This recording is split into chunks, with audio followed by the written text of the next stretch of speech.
I used to believe there were only a handful of people I would follow anywhere, no matter the cost.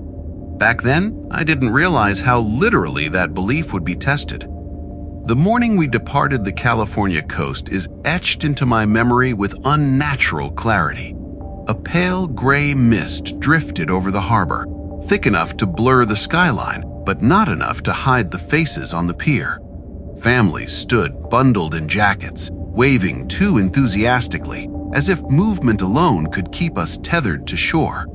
That familiar knot formed in my chest, the strange blend of pride and unease that always came before a long deployment.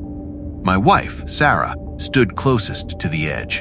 She held our children's hands tightly, Michael on her right and Emma on her left.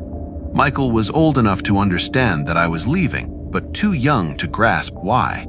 Emma just waved because everyone else was waving. Sarah smiled, but I noticed her other hand resting protectively against her stomach. She was expecting our third child, barely 3 months along. We hadn't shared the news with anyone yet. It felt fragile, like a secret that could break if spoken aloud.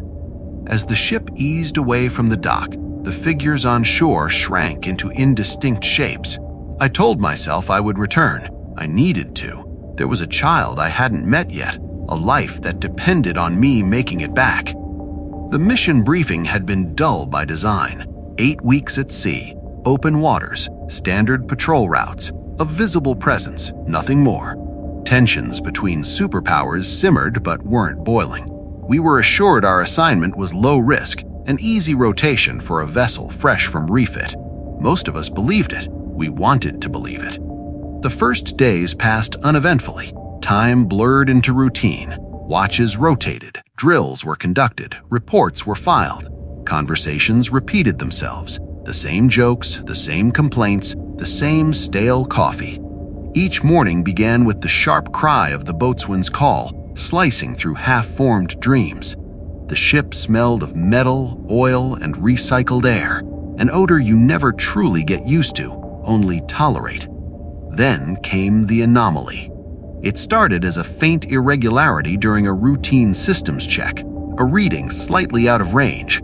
Nothing alarming. Equipment at sea behaves strangely sometimes. We logged it and moved on. But the next day, another discrepancy appeared, then another. Communications lagged. Navigation data drifted off by fractions that shouldn't have existed. The captain called for silence. No unnecessary chatter, no speculation. We adjusted course without explanation. That night, the ocean changed. The water around us grew unnaturally still, as if the surface had hardened into dark glass. No wind, no swell. Even the engine's vibration felt muted. Then the instruments spiked all at once. Alarms screamed, lights flickered. Something massive passed beneath us, too large, too deliberate to be dismissed as a geological event. Men froze where they stood. Orders were shouted, countermeasures deployed. Sonar returned shapes that didn't make sense, outlines that shifted before they could be identified. Whatever was down there wasn't following known patterns. It wasn't hunting the way we expected. It was waiting. The first impact threw us off our feet. Steel screamed as the hull buckled inward. Power failed. Emergency lighting painted the corridors in red shadows. Water surged through ruptured compartments. Training took over. We sealed bulkheads. We fought to stay afloat. Somewhere in the chaos, someone prayed. Someone else cried out for a name that wasn't answered. We never saw what attacked us, only its consequences. Hours later, maybe minutes, time had lost meaning.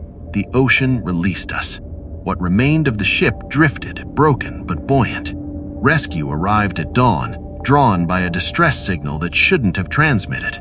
Official reports called it a mechanical failure compounded by extreme conditions. That explanation was accepted, archived, forgotten. I was sent home. Sarah met me at the dock months later, thinner, stronger, holding a newborn wrapped in a blue blanket. I held my child and felt the ground beneath my feet, solid and real. Life continued as it always does. But sometimes, late at night, I still feel that unnatural stillness. I remember the silence before the alarms, and I know with a certainty that chills me that whatever waited beneath us is still there, patient, unseen, and undisturbed, waiting for the next ship to pass overhead.